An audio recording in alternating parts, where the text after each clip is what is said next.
आप सभी का स्वागत है आज के इस वीडियो में। हम पतंजलि योग सूत्र के भाग 1 के बारे में बात करने वाले हैं और ये ओशो द्वारा जो व्याख्या बताई गई है वो है। तो पतंजलि के बारे में बात करते हैं सबसे पहले कि पतंजलि कौन है। पतंजलि अत्यंत विरल व्यक्ति हैं। वे प्रबुद्ध हैं, बुद्ध, कृष्ण और जीसस की भांति, महावीर, मोहम्मद और जयोस्त की भांति, लेकिन एक ढंग से अलग हैं। बुद्ध, महावीर, मोहम्मद, जयोस्त, इसमें से किसी का दृष्टिकोण वैज्ञानिक नहीं है। वे महान धर्म प्रवर्तक हैं। उन्होंने मानव मन और उसकी संरचना को बिल्कुल बदल दिया, लेकिन उनकी पहुंच वैज्ञानिक नहीं है।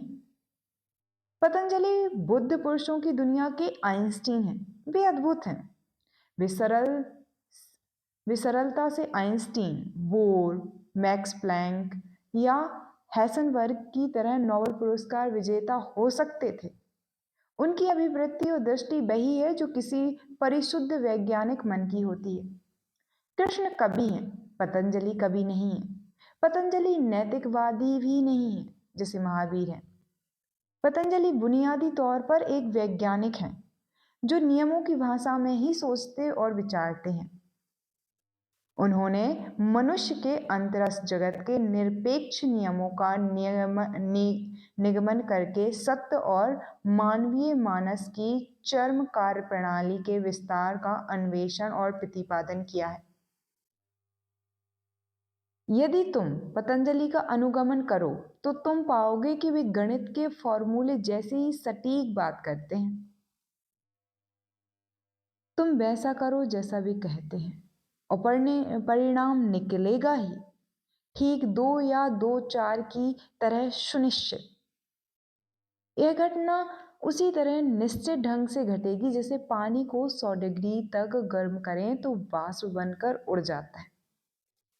किसी विश्वास की कोई जरूरत नहीं है, बस तुम उसे करो और जानो।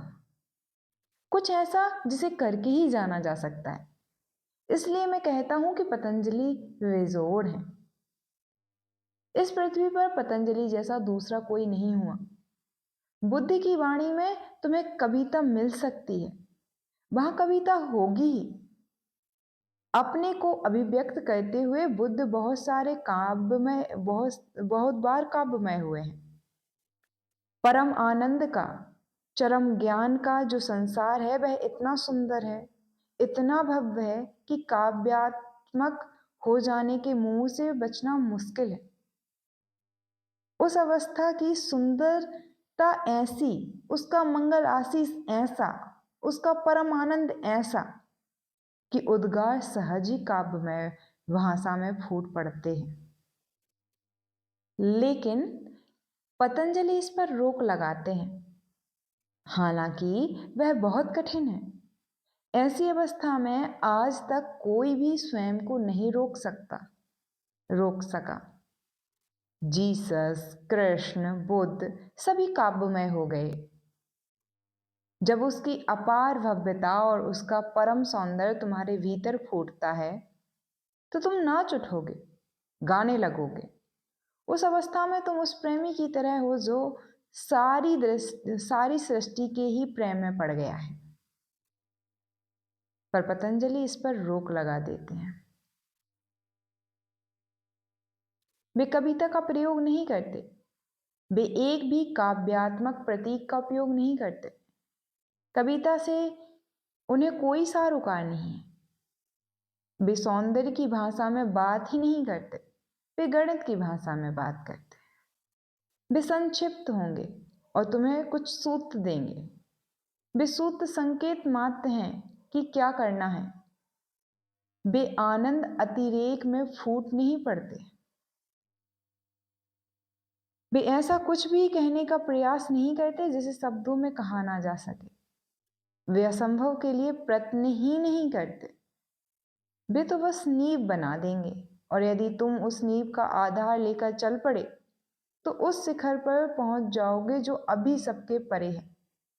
वे बड़े कठोर गणितज्ञ हैं, यह बात ध्यान में रखना। पतंजलि सबसे बड़े वैज्ञानिक हैं अंतर जगत के। उनकी पहुंच एक वैज्ञानिक मन की है।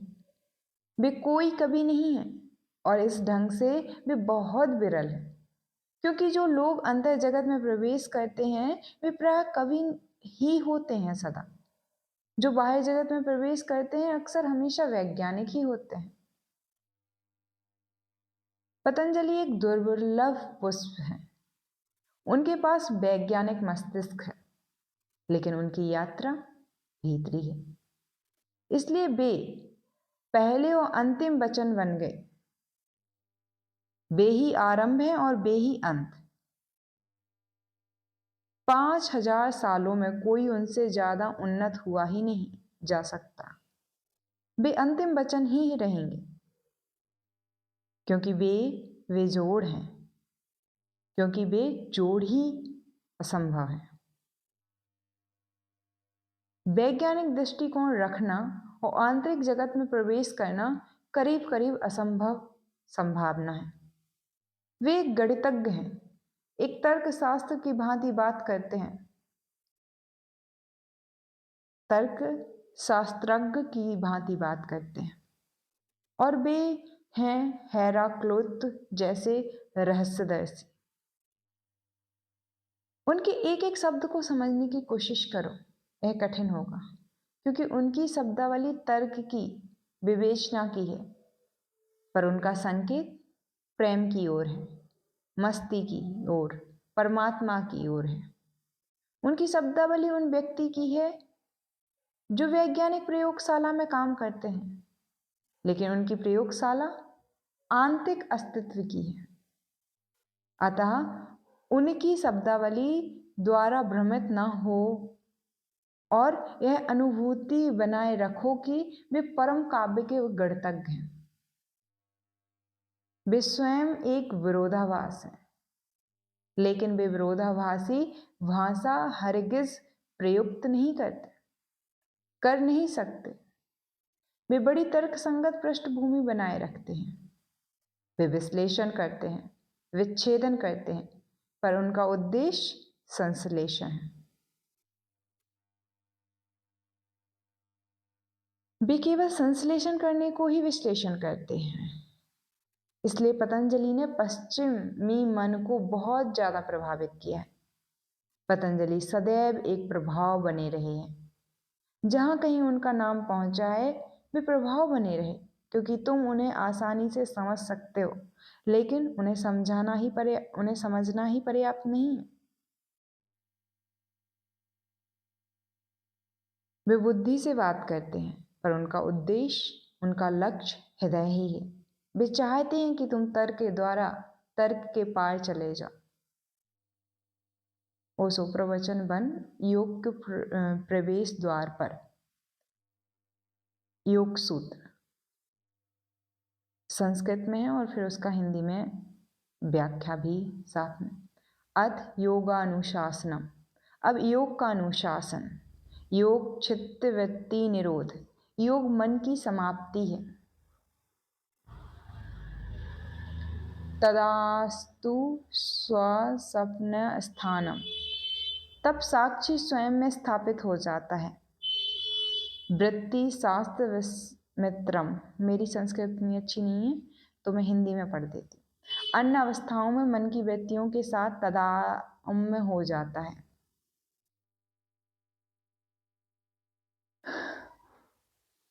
हम एक गहरी भ्रांति में जीते हैं, आशा की भ्रांति में, किसी आने वाले कल की, भविष्य की भ्रांति में। जैसा आदमी है वह आत्मवंचनाओं के बिना जी नहीं सकता। नीत्शे ने एक जगह कहा है कि आदमी सत्य के साथ नहीं जी सकता, उसे चाहिए सपने, भ्रांतियां, उसे कई तरह के झूठ चाहिए जीने के लिए। और नीत्शे ने जो यह कहा है वह सच है। जैसा मनुष्य है वह सत्य के साथ नहीं जी सकता। इस बात को बहुत गहरे में समझने की जरूरत है, क्योंकि इसे समझे बिना उस अन्वेषण में नहीं उतरा जा सकता जिसे योग कहते हैं। और इसके लिए मन को गहराई से समझना होगा। उस मन को जिस झूठ की जरूरत है, जिसे भ्रांतियां चाहिए, उस मन को जो सत्य के साथ नहीं जी सकता, मन जिसे सपनों की बड़ी जरूरत है। तुम केवल रात में ही सपने नहीं देखते, तुम तो जब जग रहे हो तब भी सपने, लगातार सपने ही देखते चले जाते हो। तुम मुझे देख रहे हो, सुन रहे हो, लेकिन एक सपने की धारा लगातार तुम में दौड़ी चली जा रही। मन लगातार सपने, स्वप्न और कल्पनाएं बनाता जा रहा है। अब वैज्ञानिक कहते हैं कि मनुष्य नींद के बिना तो जी सकता है, लेकिन सपनों के बिना नहीं जी सकता। पुराने समय में समझा जाता था कि नींद जीवन की बड़ी जरूरत है, लेकिन अब आधुनिक खोजें कहती हैं कि नींद सचमुच में कोई बड़ी जरूरत नहीं है। नींद की जरूरत है ताकि तुम सपने देख सको। सपने जसवरी हैं। यदि तुम्हें नींद में सपने ना देखने दिए जाएं, तो तो तुम सुबह तुम अपने को ताजा और जीवंत नहीं पाओगे। तुम स्वयं को इतना थका हुआ पाओगे जैसे कि बिल्कुल सोए ही नहीं पाए।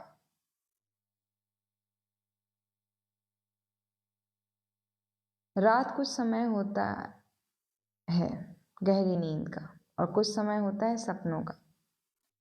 एक आवर्तन, एक लय है, जैसे रात और दिन के आने जाने की एक लय है। आरंभ में तुम गहरी नींद में उतर जाते हो, कोई 40 या 45 मिनट के लिए। फिर स्वप्न अवस्था प्रारंभ होती है और तुम सपने देखने लगते हो। फिर स्वप्नहीन निद्रा आ जाती है और उसके बाद फिर से सपनों का आना शुरू हो जाता है। सारी रात यह क्रम चलता है। यदि तुम्हारी नींद में उस समय बाधा आए जब तुम स्वप्न रहित गहरी नींद में सो रहे हो,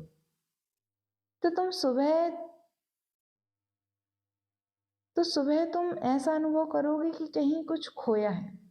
लेकिन नींद यदि उस समय टूटे जब तुम सपने देख रहे हो, तब सुबह तुम स्वयं को बिल्कुल थका हुआ और निढल सा पाओगे।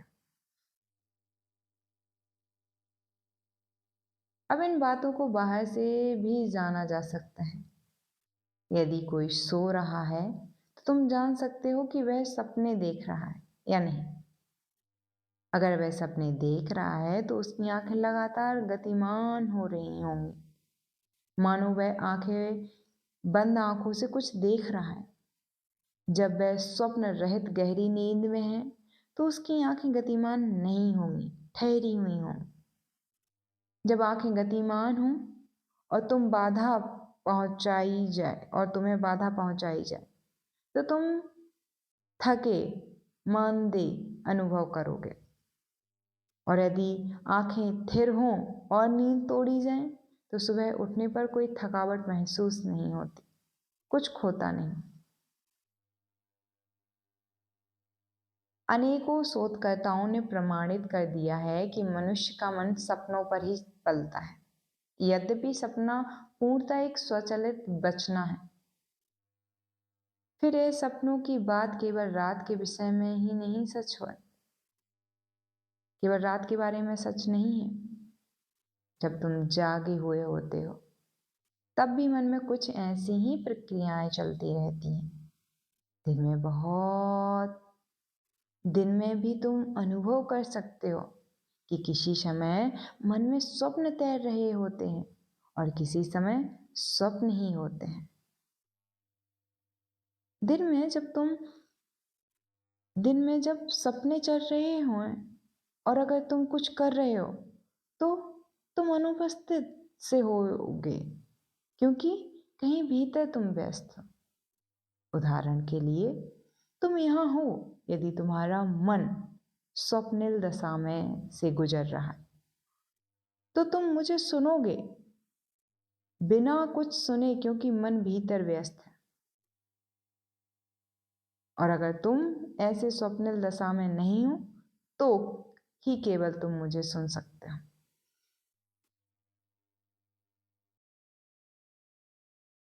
मन दिन रात इन्हीं अवस्थाओं के बीच डोलता रहता है, गैर स्वप्न से स्वप्न में, फिर स्वप्न से गैर स्वप्न में। यह एक आंतरिक लय है। इसलिए ऐसा नहीं है कि हम सिर्फ रात्रि में ही निरंतर सपने देखते हैं। जीवन में भी हम अपनी आशाओं को भविष्य की ओर प्रक्षेपित करते रहते हैं। वर्तमान तो लगभग हमेशा नरक जैसा है। तुम उसको साथ जी लेते हो तो उन आशाओं के सहारे ही जिन्हें तुमने भविष्य में प्रक्षेपित कर रखा है। तुम आज जी लेते हो आने वाले कल के भरोसे।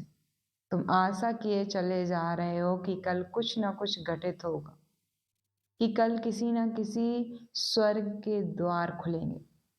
वे आज तो हरगिज नहीं खुलते, और कल जब आता है तो वह कल की तरह नहीं होता, वह आज की तरह होता है। पर तुम तब तक तुम्हारा मन फिर से कहीं और आगे बढ़ चुका होता है। तुम अपने से फिर आगे दौड़ते चले जाते हो।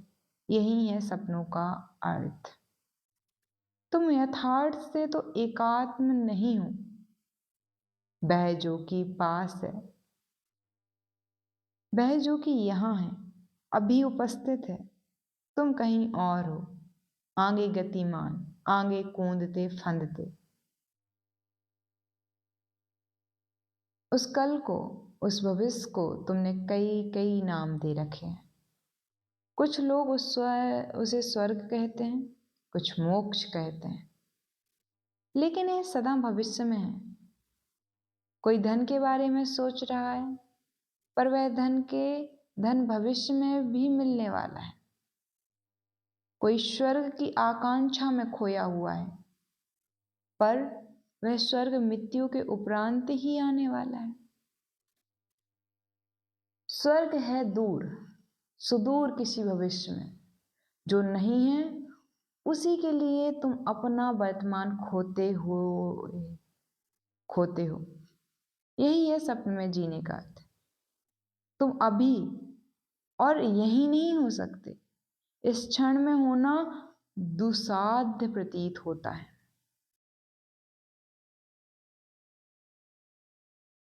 तुम अतीत में जी सकते हो, क्योंकि वह भी स्वप्नवतः है। उन बातों की स्मृतियां, यादें जो अब नहीं है। और या तुम भविष्य में जी सकते हो, लेकिन वह भी एक प्रक्षेपण है। यह फिर अतीत में से ही कुछ निर्मित करना है।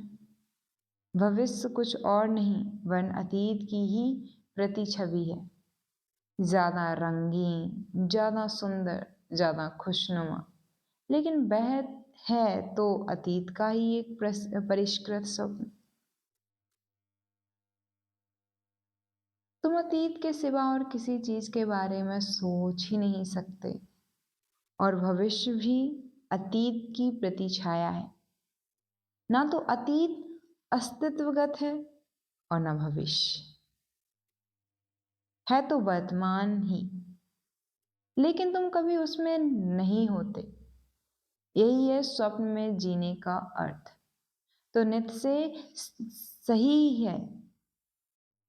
वह कहता है कि मनुष्य सत्य के संग जी नहीं सकता, उसे झूठ चाहिए, उसी के सहारे वह जी सकता है।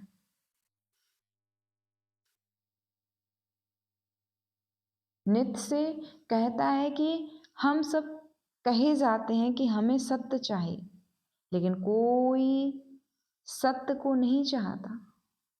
हमारे तथाकथित सत्य कुछ और नहीं, झूठ ही है, सुंदर झूठ। नग्न वास्तविकता को देखने को कोई तैयार नहीं है। यह जो मन है वह योग के पथ पर प्रवेश नहीं कर सकता, क्योंकि योग सत्य को उद्घटित करने की एक पद्धति है। योग तो एक विधि है, स्वप्न विहीन मन तक पहुंचने की। योग विज्ञान है अभी और यहां होने का। योग का अर्थ है कि अब तुम तैयार हो कि भविष्य की कल्पना ना करोगे। इसका अर्थ है कि तुम्हारी वह अवस्था है कि अब तुम ना आशाएं बांधोगे और ना स्वयं की सत्ता से वर्तमान क्षण से आगे छलांग लगाओगे। योग का अर्थ है सत्य का साक्षात्कार जैसा वह है। इसलिए योग के मार्ग में वही प्रवेश कर सकता है जो अपने मन से जैसा वह है बिल्कुल थक गया हो, निराश हो गया हो। यदि तुम अब भी आशा किए चले जा रहे हो कि तुम मन द्वारा कुछ ना कुछ पालोगे, तो योग यह पथ तुम्हारे लिए नहीं। तो योग का पथ तुम्हारे लिए नहीं। समग्र पराजय का भाव चाहिए इस सत्य का रहस्य उद्घाटन की। यह मन जो आशाओं को पके रखता है, यह मन जो प्रक्षेपण करता है, यह व्यर्थ है, यह निरर्थक है और यह कहीं नहीं ले जाता। यह मन तुम्हारी आंख बंद कर देता है, तुम्हें मूर्छित करता है और कभी भी सत्य तुम्हें प्रकट हो सके इसका कोई मौका नहीं देता। यह मन तुम्हें सत्य से बचाता है। तुम्हारा मन एक नशा है, जो है मन उसके विरुद्ध है। इसलिए जब तक तुम अपने मन को, अपने अब तक के ढंग को पूरी तरह व्यर्थ हुआ ना जान लो, जब तक इस मन को तुम बशर्त छोड़ ना सको, तब तक तुम योग मार्ग में प्रवेश नहीं कर सकते। कई व्यक्ति योग में उत्सुक होते हैं, लेकिन बहुत कम लोग ही योग में प्रवेश कर पाते हैं, क्योंकि तुम्हारी रुचि भी मन के कारण ही बनती है। शायद तुम आशा बनाते हो कि अब योग के द्वारा तुम कुछ पालोगे।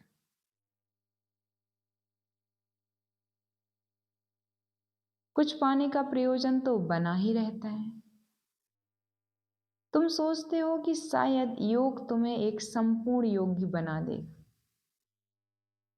तुम आनंदपूर्ण अवस्था तक पहुंच जाओगे, तुम ब्रह्म में लीन हो जाओगे। शायद तुम्हें सच्चिदानंद, अस्तित्व, चैतन्य और परमानंद मिल जाए। और अगर यही बातें योग में रस लेने का, अभिरुचि बनाने का कारण है, तो कभी भी तुम्हारा मिलन उस पथ से नहीं हो सकता जिसे योग कहते हैं। इस मनोदशा में तो तुम इस मार्ग के पूर्णतः विरुद्ध हो, तो तुम बिल्कुल ही विपरीत दिशा में चल रहे हो। योग का अर्थ है कि अब कोई आशा ना बची, अब कोई भविष्य ना रहा, अब कोई इच्छा ना बची। अब व्यक्ति तैयार है उसे जानने के लिए जो है। अब कोई रुचि ना रही इस बात में कि क्या हो सकता है, क्या होना चाहिए या कि क्या होना चाहिए था।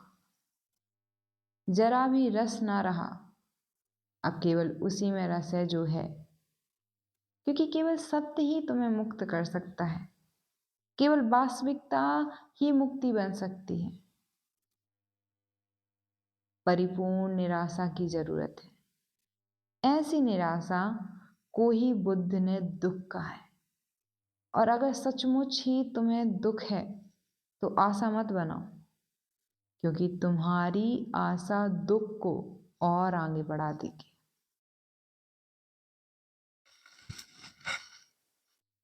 तुम्हारी आशा एक नशा है जो तुम्हें और कहीं नहीं, केवल मृत्यु तक जाने में सहायक हो सकती है। तुम्हारी आशाएं तुम्हें केवल मृत्यु में पहुंचा सकती हैं, वे तुम्हें वहीं ले जा रही हैं।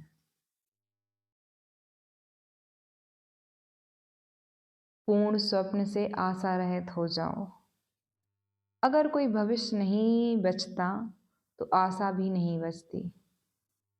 बेशक यह कठिन है, सत्य का सामना करने के लिए बड़े साहस की जरूरत है, लेकिन देर अबेर वह क्षण आता है। हर आदमी के जीवन में वह क्षण आता ही है जब वह परिपूर्ण निराशा का अनुभव करता है, नितांत अर्थहीनता का भाव घटित होता है उसके साथ। जब उसे बोध होता है कि वह जो कुछ कर रहा है वह व्यर्थ है, जहां कहीं भी जा रहा है कहीं पहुंच नहीं पा रहा, कि सारा जीवन अर्थहीन है, तब अनायास ही आशाएं गिर जाती हैं, भविष्य खो जाता है और तब पहली बार वर्तमान के साथ लयबद्ध होता है। तब पहली बार वह सत्य से आमना सामना होता है।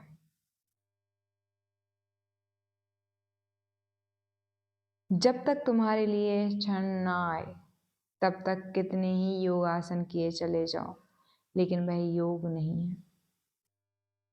योग तो अंतस की ओर मुड़ना है। यह पूरी तरह विपरीत मुड़ना है। जब तुम भविष्य में गति नहीं कर रहे हो, जब तुम अतीत में नहीं भटक रहे हो, जब तुम अपने भीतर की ओर गतिमान होने लगते हो, क्योंकि तुम्हारा अस्तित्व अभी और यहीं है, यह भविष्य में नहीं है। तुम अभी और यहाँ उपस्थित हो। अब तुम यथार्थ में प्रविष्ट हो सकते हो। तब मन का इसी क्षण में उपस्थित रहना जरूरी है। पतंजलि का पहला सूत्र इस क्षण की ओर संकेत करता है। इससे पहले कि प्रथम सूत्र पर चर्चा हो, कुछ और बातें समझ लेनी होंगी। पहली बात, योग कोई धर्म नहीं है, यह बात स्मरण रहे। योग हिंदू नहीं है, मुसलमान नहीं है, योग तो विशुद्ध वितान है, गणित है, फिजिक्स है, केमिस्ट्री की तरह है। फिजिक्स ना तो ईसाई है और ना बुद्ध। चाहे ईसाइयों द्वारा ही फिजिक्स के नियमों की खोज की गई हो, लेकिन फिर भी इस विज्ञान को ईसाई नहीं कहा जा सकता। यह संयोग मात्र है कि ईसाइयों ने फिजिक्स के नियमों का अन्वेषण किया। वैसे आज हम जानते हैं कि बहुत सारे पुराने फिजिक्स के जो रूल्स हैं वो मतलब कि भारत से भी लिए गए हैं, लेकिन ईसाइयों को ही जाता है वैसे क्रेडिट ज़्यादातर। बौद्ध की वितान तो मात्र वितान है और योग भी मात्र एक विज्ञान है। यह फिर एक संयोगपूर्ण घटना ही है कि हिंदुओं ने योग को खोजा, लेकिन इससे यह हिंदू तो ना हुआ, यह तो विशुद्ध गणित हुआ, आंतरिक अस्तित्व का। इसलिए एक मुसलमान भी योगी हो सकता है, ईसाई भी योगी हो सकता है, इसी तरह एक जैन, एक बौद्ध भी योगी हो सकता है।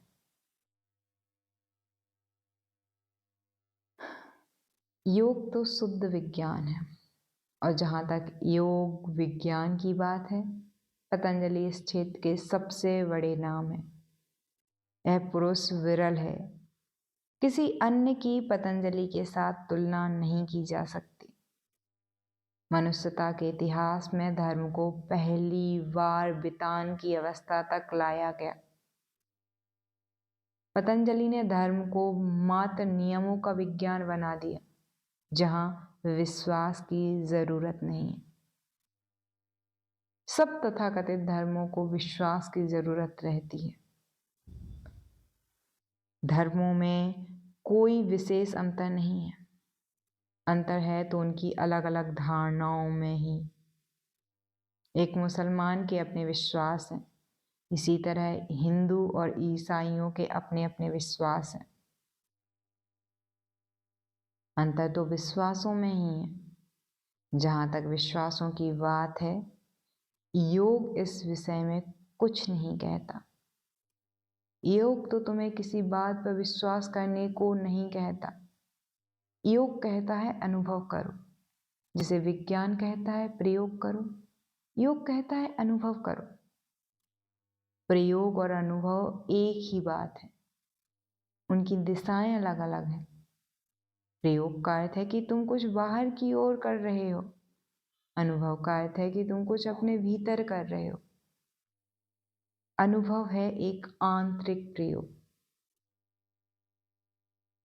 विज्ञान कहता है विश्वास मत करो, जितना बन पड़े संदेह ही करो, लेकिन अविश्वास भी मत करो, क्योंकि अविश्वास भी एक तरह का विश्वास ही है। तुम ईश्वर में विश्वास कर सकते हो या तुम निरीश्वरवाद की धारणा में विश्वास बना सकते हो। तुम आग्रह पूर्वक कह सकते हो कि ईश्वर है, या इसके विपरीत उसी हठ धर्मी के साथ कह सकते हो कि ईश्वर नहीं है। आस्तिक और नास्तिक दोनों ही विश्वासी हैं, लेकिन विश्वास विज्ञान की दिशा नहीं है। विज्ञान का अर्थ है जो है उसका अनुभव करना, किसी विश्वास की जरूरत नहीं। तो दूसरी बात याद रखनी है कि योग अस्तित्वगत है, अनुभवजन्य है, प्रायोगिक है। वह किसी विश्वास की अपेक्षा नहीं, किसी निष्ठा की आवश्यकता नहीं। वहां केवल साहस चाहिए प्रयोग करने का, लेकिन इसी की तो कमी है। तुम विश्वास तो बड़ी आसानी से कर लेते हो, क्योंकि तुम स्वापांतरित होने वाले नहीं हो। विश्वास तो ऐसी चीज है जो ऊपरी तौर पर एक सतही ढंग से तुम जुड़ जाती है, सतही ढंग से तुम जुड़ जाते, तुमसे जुड़ जाती है, मतलब ऊपर ऊपर से जुड़ जाती है। उससे तुम्हारा अंतरस परिवर्तित नहीं होता। तुम किसी स्वापांतरण की प्रक्रिया से गुजर नहीं रहे होते। तुम ही हो तो तुम अगले दिन ईसाई बन सकते हो। तुम सरलता से बदल जाते हो। तुम गीता की जगह कुरान या बाइबल पकड़ सकते हो, लेकिन वह व्यक्ति जिसके हाथ में गीता थी और अब जो बाइबल या कुरान पकड़े हुए है, वह तो ज्यों का त्यों बना रह जाता है। उसने केवल अपने विश्वासों को बदल लिया। और विश्वास तो कपड़ों की भांति है, किसी आधारभूत तत्व का स्वापांतरण नहीं होता। तुम भीतर के वही बने रहते हो। जरा हिंदू मुसलमान की चीर फाड़ करके देखो, भीतर दोनों एक समान ही है। हिंदू मंदिर जाता है, मुसलमान मंदिर से नफरत करता है।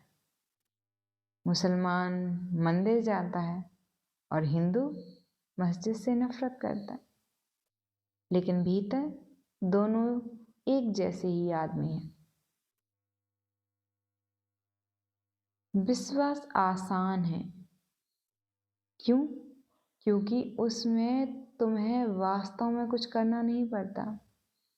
वह तो एक छिछला सा पहरावा है, सज्जा है। जिस क्षण चाहो उसे अलग करके रख सकते हो। योग विश्वास नहीं, इसलिए यह कठिन है, दुष्कर है और कई बार तो लगता है कि बिल्कुल असंभव है। योग एक अस्तित्वगत प्रयोग है। तुम किसी विश्वास के द्वारा सत्य को नहीं पाओगे, बल्कि अपने ही अनुभव द्वारा पाओगे, अपने ही बोध द्वारा उसे उपलब्ध करोगे। और इसका अर्थ हुआ कि तुम्हें अमूल स्वप्न से स्वरूपांतरित होना होगा।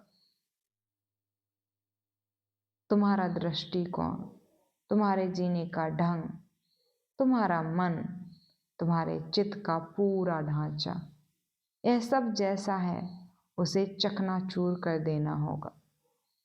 कुछ नए का सृजन करना होगा। उसी नव तत्व के साथ तुम यथार्थ के संपर्क में आ सकोगे। योग मृत्यु तथा नव जीवन दोनों ही हैं। तुम जैसे हो उसे तो मरना होगा, और जब तक पुराना मरेगा नहीं, नए का जन्म नहीं हो सकता। नया तुम में ही तो छिपा है, तुम केवल उसके बीज हो, और बीज को गिरना ही होगा धरती में पिघलने के लिए। बीज को तो मिटना ही होगा, केवल तभी तुम में से नया प्रकट होगा। तुम्हारी मृत्यु ही तुम्हारा नवजीवन बन पाएगी। योग दोनों है, मृत्यु भी और जन्म भी। जब तक तुम मरने को तैयार ना हो, तब तक तुम्हारा नया जन्म नहीं हो सकता। यह केवल विश्वास को बदलने की बात नहीं है।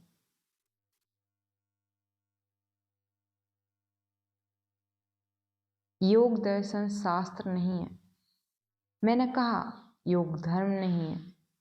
मैं यह भी कहता हूं कि योग दर्शन शास्त्र नहीं है। यह कोई ऐसी बात नहीं है जिसके बारे में तुम कुछ विचार करो।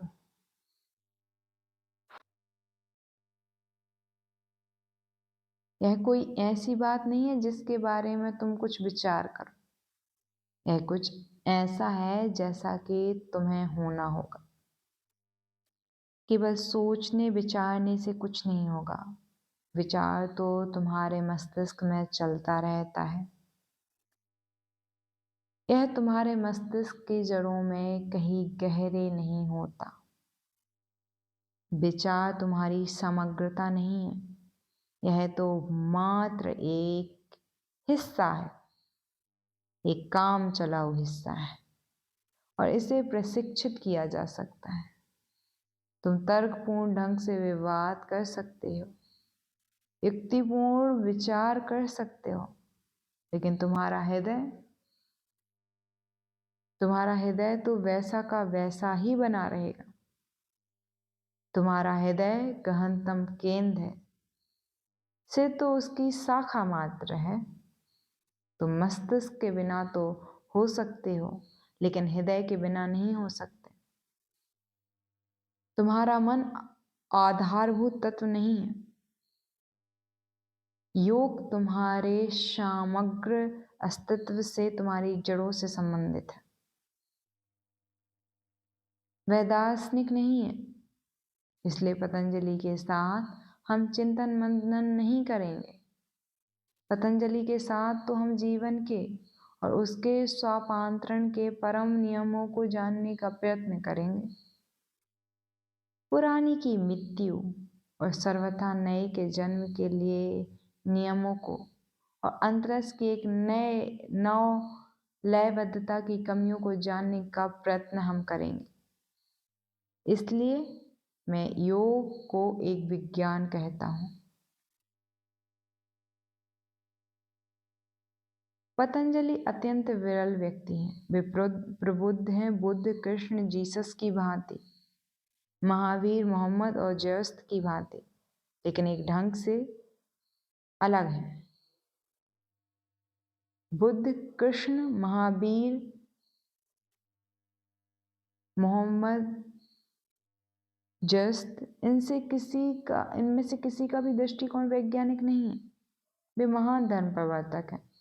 उन्होंने मानव मन और उनकी संरचनाओं को बिल्कुल बदल दिया, लेकिन उनकी पहुंच वैज्ञानिक नहीं। पतंजलि बुद्ध पुरुष की दुनिया के आइंस्टीन हैं। वे अद्भुत घटना है। वे सरलता से आइंस्टीन, बोर, प्लांक या हेल्सेनबर्ग की तरह नोबेल पुरस्कार विजेता हो सकते थे। उनकी अभिवृत्ति और दृष्टि वही है जो किसी परिशुद्ध वैज्ञानिक की होती है। कृष्ण कवि है, पतंजलि कवि नहीं। पतंजलि नैतिकवादी भी नहीं जैसे महावीर है। पतंजलि बुनियादी तौर पर एक वैज्ञानिक है जो नियमों की भाषा में ही सोचते और विचारते हैं। उन्होंने मनुष्य के अंतरस्थ जगत के निरपेक्ष नियमों का निगमन करके सत्य और मानवीय मानस की चरम कार्य प्रणाली के विस्तार का अन्वेषण और परिवर्तन किया है, प्रतिपादन किया है। यदि तुम पतंजलि का अनुगमन करो तो तुम पाओगे कि वे गणित के फॉर्मूले जैसे ही सटीक बात कहते हैं। तुम वैसा करो जैसा वे कहते हैं और परिणाम निकलेगा ही, ठीक 2 और 2 4 की तरह सुनिश्चित। यह घटना उसी तरह निश्चित ढंग से घटेगी जैसे पानी को 100 डिग्री पर गर्म करें तो वाष्प बनकर उड़ जाता है। किसी विश्वास की जरूरत नहीं है, बस तुम उससे करो और जानो। यह कुछ ऐसा है कि जिसे करके ही जाना जा सकता है। इसलिए मैं कहता हूँ कि पतंजलि बेजोड़ हैं। इस पृथ्वी पर पतंजलि जैसा दूसरा कोई नहीं हुआ। दोस्तों, ये सब कुछ हम पहली लाइन से पढ़ चुके हैं। फिर वो पहला सूत्र आ गया। चलो फिर भी इधर पढ़ लेते हैं अगर है तो। पृथ्वी पर पतंजलि जैसा दूसरा कोई नहीं हुआ। बुद्ध की वाणी में तुम्हें कविता मिल सकती है, वह कविता होगी। अपने को अभिव्यक्त करते हुए बुद्ध बहुत बार काव्यमय हुए हैं। परमानंद का, चरम ज्ञान का जो संसार है वह इतना सुंदर है, इतना भव्य है कि काव्यात्मक हो जाने के मोह से बचना मुश्किल है। उस अवस्था की सुंदरता ऐसी है, उसका मंगल आशीष ऐसा, उसका परमानंद ऐसा कि उद्गार सहज ही काव्यमय भाषा में फूट पड़ता है। लेकिन पतंजलि इस पर रोक लगाते हैं, हालांकि यह बहुत कठिन है। ऐसी अवस्था में आज तक कोई भी स्वयं को नहीं रोक सका। जीसस, कृष्ण, बुद्ध सभी काव्यमय हो गए। जब उसकी अपार भव्यता और उसका परम सौंदर्य तुम्हारे भीतर फूटता है तो तुम नाच उठोगे, गाने लगोगे। उस अवस्था में तुम उस प्रेमी की तरह हो जो सारी सृष्टि के ही प्रेम में पड़ गया है। पतंजलि इस पर रोक लगा लेते हैं। वे कविता का प्रयोग नहीं करते, वे एक भी काव्यात्मक प्रतीक का उपयोग नहीं करते। कविता से उन्हें कोई सरोकार नहीं है।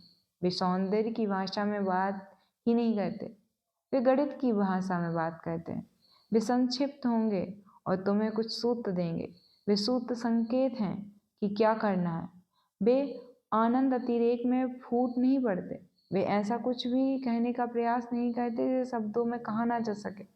वे असंभव के लिए प्रयत्न ही नहीं करते। वे तो सब नींव बना देंगे, और यदि तुम नींव पर का आधार लेकर चल पड़े तो उस शिखर तक पहुंच जाओगे जो अभी सबके परे है।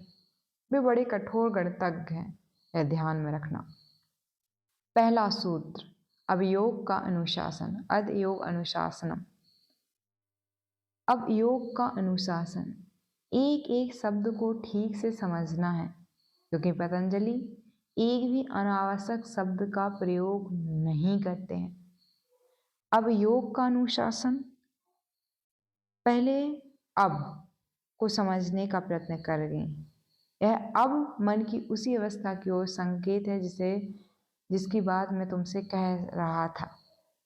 यदि तुम्हारा मोह भंग हुआ है, यदि तुम आशा रहित हुए हो, यदि तुम सब इच्छाओं की व्यर्थता को पूरी तरह तुमने सब इच्छाओं की आशा रहता को, व्यर्थता को अच्छे से जान लिया है पूरी तरह, यदि तुमने देखा है कि तुम्हारा जीवन अर्थहीन है और कुछ भी अब तक तुम कर रहे थे वह सब बिल्कुल निर्जीव होकर गिर गया है, यदि भविष्य में कुछ भी नहीं बचा है, यदि तुम समग्र स्वप्न से निराशा में डूब गए हो, जिसे कीर्केगार्ड, एक बहुत बड़े दार्शनिक मनोवैज्ञानिक हुए हैं पश्चिम में, वही है कीर्केगार्ड, ने तीव्र व्यथा कहा है।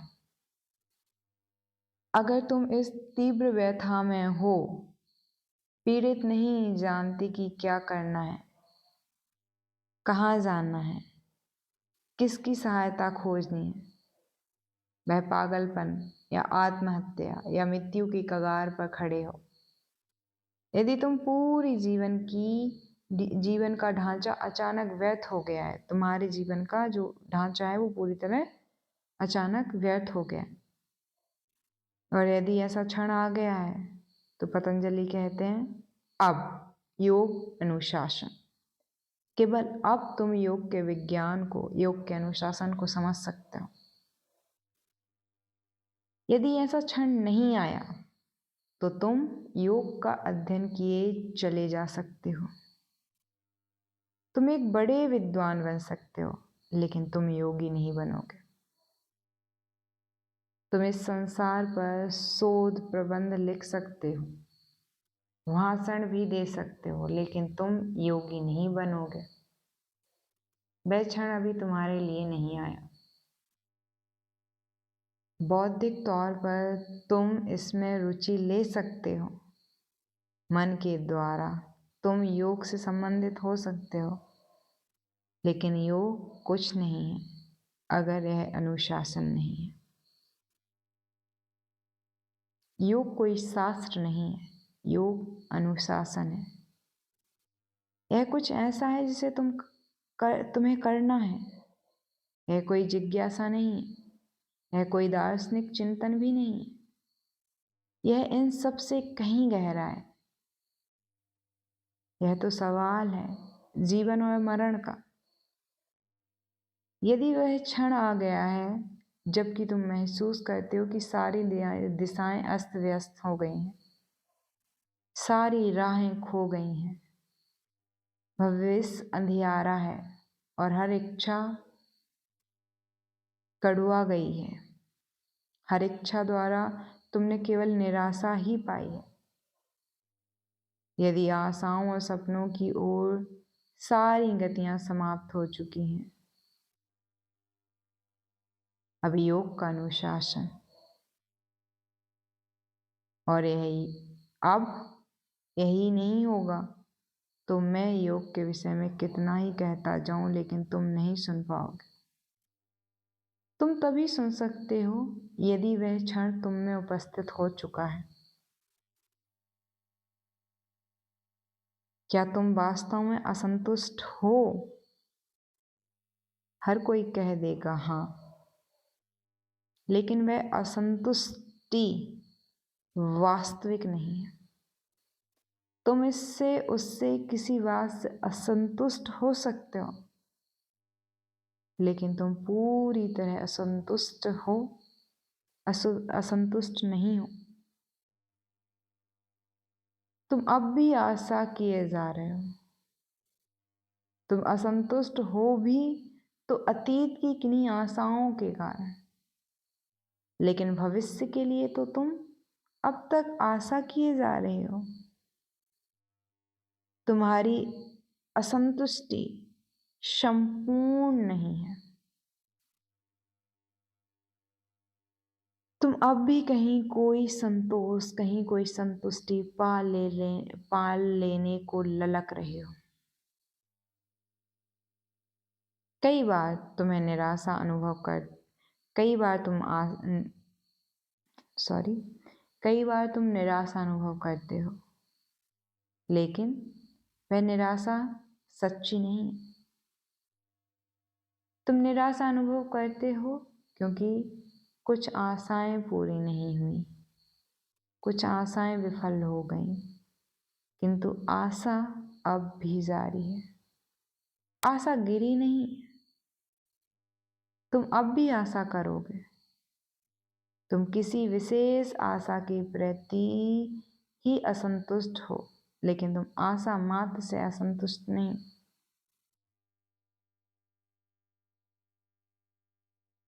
यदि तुम आशा मात्र से निराश हो गए हो तो वह क्षण आ गया है जब तुम योग में प्रविष्ट हो सकते हो, और यह प्रवेश किसी मानसिक और वैचारिक घटना में प्रविष्ट होने जैसा नहीं होगा। यह प्रवेश होगा एक अनुशासन में प्रवेश। अनुशासन क्या है? अनुशासन का अर्थ है अपने भीतर एक अवस्था निर्मित करना। जैसे तुम एक अराजकता हो, जैसे कि तुम हो पूरी तरह अव्यवस्थित से हो। गुरजियफ कहा करते थे, और गुरजियफ की बहुत सी बातें पतंजलि की भांति हैं। उन्होंने भी धर्म के मन को विज्ञान बनाने का प्रयास किया। गुरजियफ कहा करते थे, तुम एक नहीं हो, तुम भीड़ हो। जब तुम कहते हो मैं, तो कोई मैं होता नहीं। तुम्हारे भीतर अनेक मैं, अनेक अहम हैं। सुबह कोई एक मैं है, दोपहर कोई और मैं है, और शाम कोई तीसरा ही मैं होता है। लेकिन इस गड़बड़ी के प्रति तुम कभी सचेत भी नहीं होते, क्योंकि सचेत होगा भी कौन? कोई अंतरस्थ केंद्र ही नहीं है जिसे इसका बोध हो पाए। योग अनुशासन है। इसका अर्थ है कि योग तुम्हारे भीतर एक क्रिस्टलाइज सेंटर का, एकजुट केंद्र का निर्माण करना चाहता है। तुम तो जो हो एक भीड़ हो, और भीड़ के बहुत से गुण होते हैं। एक तो यह कि भीड़ पर कोई विश्वास नहीं कर सकता। गुरजियफ कहते थे कि आदमी वादा नहीं कर सकता, वादा करेगा भी कौन? तुम तो वहां होते ही नहीं, और तुम वादा करते हो, उसे पूरा कौन करेगा? अगली सुबह वह तो रहा ही नहीं जिसने वादा किया था। मेरे पास लोग आते हैं और कहते हैं, अब मैं व्रत लूंगा। वे कहते हैं, अब मैं यह करने की प्रतिज्ञा करता हूँ। मैं उनसे कहता हूँ, इससे पहले कि तुम कोई प्रतिज्ञा लो, 2 बार फिर सोच लो। क्या तुम्हें पूरा आश्वासन है कि जिसने वादा किया है वह अगले क्षण बना भी रहेगा? तुम कल से सुबह जल्दी 4 बजे उठने का निर्णय लेते हो, और 4 बजे तुम्हारे भीतर कोई कहता है, झंझट मत लो, बाहर इतनी सर्दी पड़ रही है। और ऐसी जल्दी भी क्या है, मैं यह कल भी कर सकता हूँ। और फिर तुम सो जाते हो। जब सुबह उठते हो तो पछताते हो, सोचते हो कि यह अच्छा नहीं हुआ, तुम्हें जल्दी ही उठ जाना चाहिए था। तुम फिर निर्णय लेते हो कि कल तुम 4 बजे ही उठोगे, लेकिन कल भी यही कुछ होने वाला है, क्योंकि जिसने प्रतिज्ञा की वह सुबह 4 बजे वहां होता नहीं, कोई दूसरा ही उसकी जगह आ बैठता है। तुम रोटरी क्लब की भांति हो, चेयरमैन निरंतर बदलता रहता है। तुम रोटरी क्लब की भांति हो, चेयरमैन निरंतर बदलता रहता है। तुम्हारा हर हिस्सा रोटरी चेयरमैन बन जाता है। यह चक्र चल रहा है, हर घड़ी कोई और ही प्रधान बन जाता है। गुरजियफ कहा करते थे कि मनुष्य का प्रमुख अभिलक्षण यही है कि वह प्रतिज्ञा नहीं कर सकता। तुम वचन पूरा नहीं कर सकते, वचनबद्ध हुए चले जाते हो, और तुम अच्छी तरह जानते हो कि वचनों को पूरा नहीं कर पाओगे, क्योंकि तुम एक नहीं हो, तुम एक अवस्था हो, एक अराजकता हो। इसलिए पतंजलि कहते हैं, अब योग का अनुशासन। यदि तुम्हारा जीवन एक परम दुख बन चुका है, यदि अनुभव करते हो कि तुम जो भी करते हो उससे नरक ही बनता है, तब वह क्षण आ गया है यह क्षण तुम्हारी हस्ती के, तुम्हारे अस्तित्व के आयाम को बदल सकता है।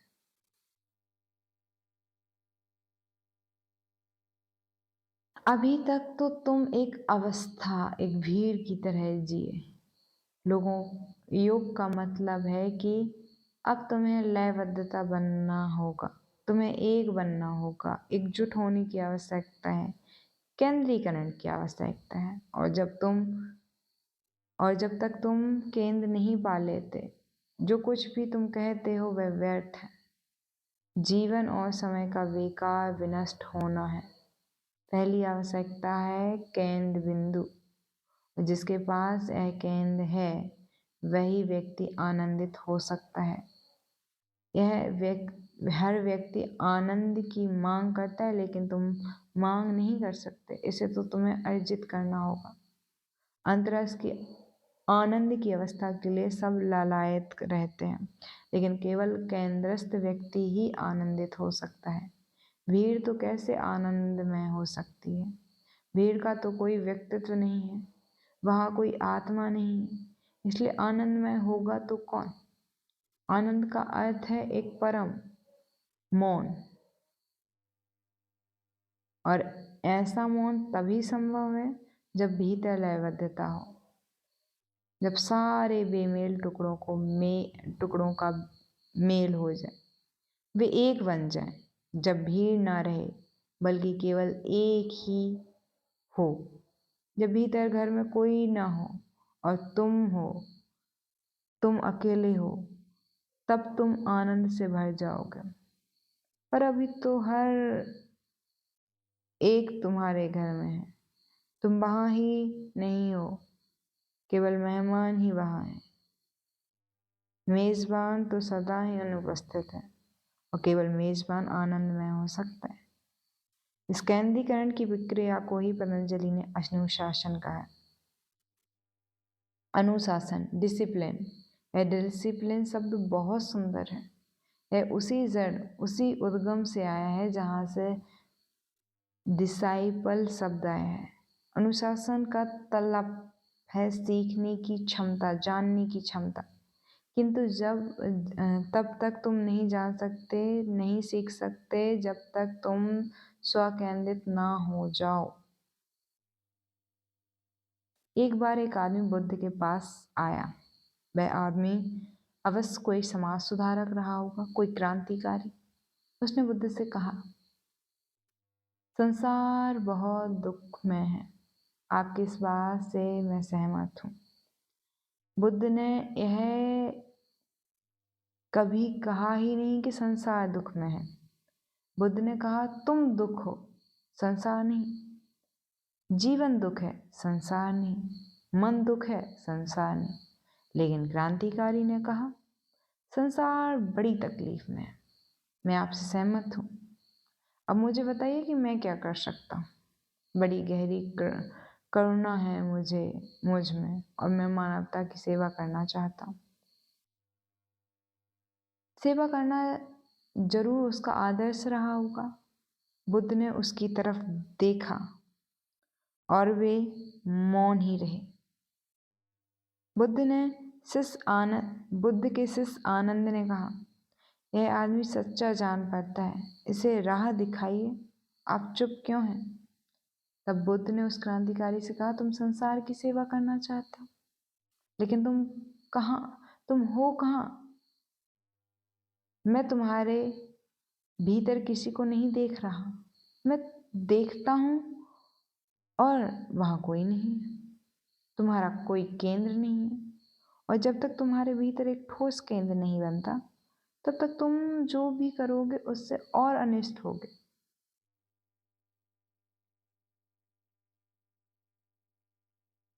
उससे और भी अनिष्ट होगा। तुम्हारे सारे समाज सुधारक, क्रांतिकारी, तुम्हारे नेता, वे सब अनिष्टकारी और उपद्रव मचाने वाले हैं।